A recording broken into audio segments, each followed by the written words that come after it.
Hello అందరికీ, ఈరోజు మా ఇంట్లో మటన్ గ్రేవీ చేసుకుంటున్నాం. మటన్ గ్రేవీ ఎలా చేయాలో చూసేద్దాం.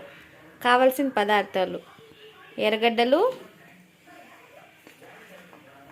తెల్లగడ్డలు, అల్లం, కొద్దిగా కొబ్బరి, పచ్చి కొబ్బరి, కొత్తిమీర, 2 టమాటాలు మీడియం సైజువి, గసాలు, చెక్క, ఒక 5 లవంగాలు. ఇప్పుడు ఈ మిశ్రమాన్ని బరగ్గా మిక్సీ పట్టుకుందాం. ఈ విధంగా మిక్సీ పట్టుకోవాలి. స్టవ్ వెలిగించుకొని కడాయి పెట్టుకుందాం. కుక్కర్, ఇందులోకి ఆయిల్ వేసుకుందాం. ఆయిల్ హీట్ అయింది. ఇప్పుడు మనం మిక్సీ పట్టుకున్న మసాలా వేసుకుందాం.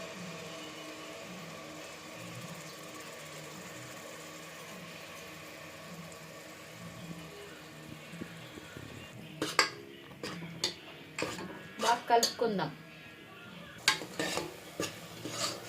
మసాలా పచ్చి వాసన పోయే వరకు బాగా వేయించుకోవాలి.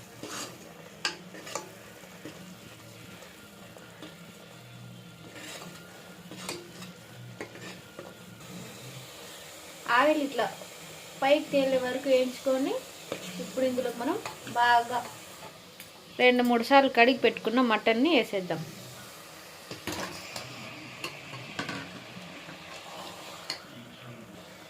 కొద్దిగా పసుపు వేసుకుందాం. ఉప్పు వేసుకుందాం.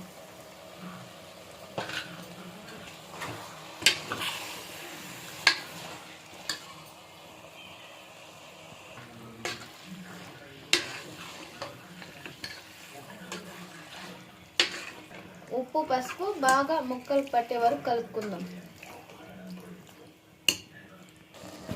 ఈ మసాలాలోనే ఒక 50% మటన్ ఉడికిస్తే ముక్కకు బాగా అన్ని ఫ్లేవర్స్ పడతాయి.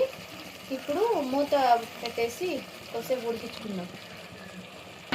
ఈ విధంగా మూత పెట్టేసి కొద్దిసేపు ఉడికించుకుందాం. ఇలా మూత తీసి కలబెట్టుకోవాలి. చూసారా వాటర్ ఎంత వచ్చేసిందో?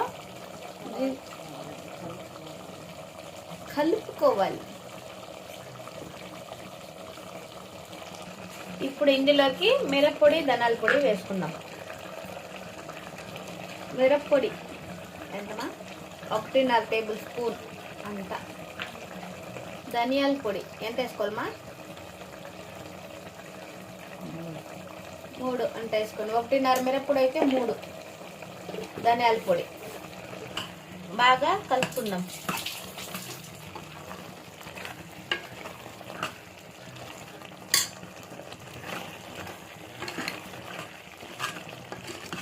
బాగా మిరప్పొడి, ధనియాల పొడి ముక్కలకి కలిపేటట్టు కలుపుకుందాం.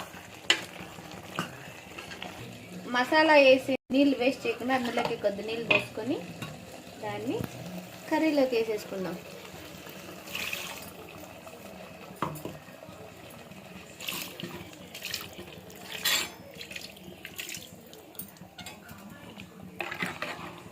తగినన్ని నీళ్ళు పోసుకోండి. మీకు ఈ గ్రేవీ థిక్గా కావాలంటే కొద్దిగా పూసుకోండి. కొంచెం నీళ్ళగా కావాలంటే పలుచగా కొన్ని నీళ్ళు ఎక్కువ పోసుకోండి. ఇప్పుడు ఉప్పు కారాలు అన్నీ సరిగ్గా ఉన్నాయో లేదో చెక్ చేసుకొని మూత పెట్టేసుకోవాలి. మాకు కొంచెం ఉప్పు తక్కువ అయింది, వేసుకుంటాను. మాకు అన్నీ కరెక్ట్గా సరిపోయినాయి. ఇప్పుడు మూత పెట్టేసుకుందాం. ఎన్ని విజిల్స్ పెట్టుకోవాలమా? 4. ఒక 4 విజిల్స్.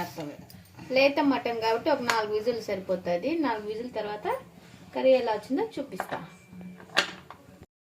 మా కర్రీ చూడండి,